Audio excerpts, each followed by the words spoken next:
గురుగారు, మంత్రం అంటే ఏమిటి? మంత్రం యొక్క మహిమను ఎలా విశ్లేషించుకోవాలంటారు? మంత్రం అనేటువంటిది నిజంగా చెప్పాలి అంటే మనం అందరం కూడా ఏదో ఒక మంత్రాన్ని స్వీకరించే ఉంటాం. అది నిజంగా అష్టాక్షరి కానివ్వండి, ద్వాదశాక్షరి కానివ్వండి, పంచాక్షరి కానివ్వండి, శివపరమైనటువంటి. మరి శాస్త్రం ఏం చెప్పింది అంటే మననాత్ త్రాయతే ఇది మంత్రం. మంత్రానికి ఇచ్చినటువంటి నిర్వచనం ఏమిటి అంటే మననాత్ త్రాయతే ఇది మంత్రం అని. అంటే మనం మననం చేయటం వల్ల ఏ శబ్దాన్నైతే మననం చేస్తూ ఉంటామో అలా చేయడం వల్ల మనల్ని తరింపజేస్తుంది. ఇప్పుడు శివపంచాక్షరి తీసుకోండి, ఓం నమ శివాయ ఓం నమ శివాయ అని గురుముఖత ఎప్పుడైతే మీరు తీసుకున్నారో మంత్రం అలా జపం చేస్తూ ఉంటే కొన్ని రోజులైతే మీకు తెలియకుండా అలాగే లోపల మంత్రజపం జరిగిపోతూ ఉంటుంది. అలా ఎప్పుడైతే మంత్రాన్ని మనం ఆంతరంగికంగా ఎప్పుడైతే సాధన అనేది ప్రారంభమవుతుందో అప్పుడు నిజంగా త్రాయతే అనేటువంటిది నిజంగా చాలా ముఖ్యం. త్రాయతే అంటే రెండు రకాలుగా మనం చెప్పుకోవచ్చు.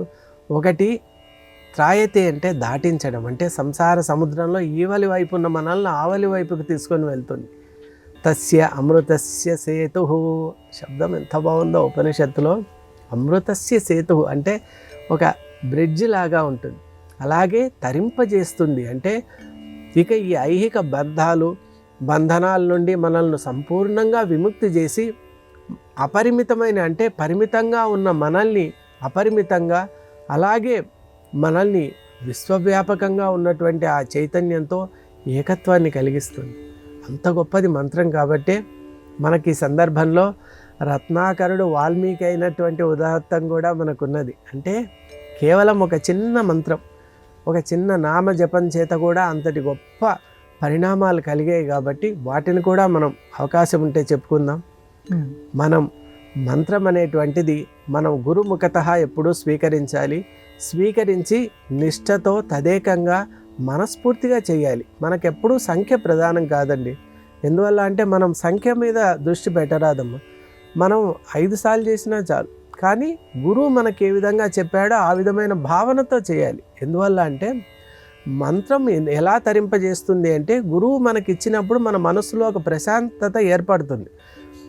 ఆ ప్రశాంతతను మనం మళ్ళీ తిరిగి తెచ్చుకోవాలి. ఒక్క నిమిషం మనం మౌనంగా ఉండి అదే ప్రశాంతతతో అదే ఏకాగ్రతతో కేవలం ఒక్కసారి మంత్రజపం చేసినా కూడా సరిపోతుంది. మనం 1,00,000 సార్లు సంఖ్యాపరంగా చేస్తాం, కానీ నిజంగా అందులో 1-2 సార్లు మాత్రమే ఎలా చేయాలి అని మన గురువు నిర్దేశించాడో అలా చేసుంటాం. కాబట్టి మొట్టమొదట సంఖ్యను చాలా పెంచుతారు, ఆ తర్వాత సంఖ్య అనేటువంటిది క్రమంగా దూరం అయిపోతుంది. సత్యం అనేటువంటిది మనకు దగ్గర అవుతుంది. ఎందుకంటే సంఖ్యాపరంగా ఉండటం అనేది కూడా ఒక బంధనమే. ఇప్పుడు ఒక బంధనాన్ని వదిలించుకొని ఇంకో బంధనాన్ని పట్టుకోవడం ఎందుకు? మన ఉద్దేశం కూడా బంధనాల నుండి విముక్తి కావడమే. కాబట్టి అన్ని బంధనాల నుండి విముక్తులు కావాలి అంటే, అపరిమితులం కావాలి అంటే మంత్రం అనేటువంటిది ఒక మనకు సాధనం కావాలి. ఆ సాధనం నిజంగా చెప్పాలి అంటే వేదాంతం ఏమంటుందంటే అసలు ఒక ముళ్ళును తీయాలి అంటే మరొక ముళ్ళును తీసుకొని ఈ ముళ్ళును తీసి 2 ముళ్ళులు కూడా పక్కన పెట్టేసేయని చెప్తుంది. అంటే ఏది కూడా బంధకం కారాదు. అందువల్ల సంఖ్య ఎప్పుడు కూడా ప్రధానం కాదు. మనం చేసేటువంటి విషయం, మనం అనుసరించే మార్గం, మనలో ఆంతరంగికంగా ఏర్పడేటువంటి చైతన్యంలో కలిగినటువంటి ప్రభావం చాలా ముఖ్యం. అది ఎప్పుడైతే కలుగుతుందో మంత్రసిద్ధి కలిగింది అని అంటాం. మంత్రసిద్ధి ఎలా కలుగుతుంది అంటే ప్రతి మంత్రానికి కూడా ఒక అధిష్టాన దేవత ఉంటుందమ్మా. నిజంగా సంస్కృత శబ్దం ఎలా ఏర్పడిందో కూడా మనకు అవకాశం ఉంటే తెలుసుకుందాం. ఎందువల్ల అంటే ప్రతి శబ్దం కూడా సంస్కృతంలో చాలా గొప్పది. ఆ శబ్దానికి సంబంధించిన అధిదేవతలు ఉంటారు. ఆ అధిదేవతలు ఎప్పుడైతే ప్రసన్నులవుతారో వారి యొక్క శక్తి మనలో ప్రవేశిస్తుంది. ఆ శక్తి వల్ల మనిషికి అసాధ్యం అంటూ ఉండదు.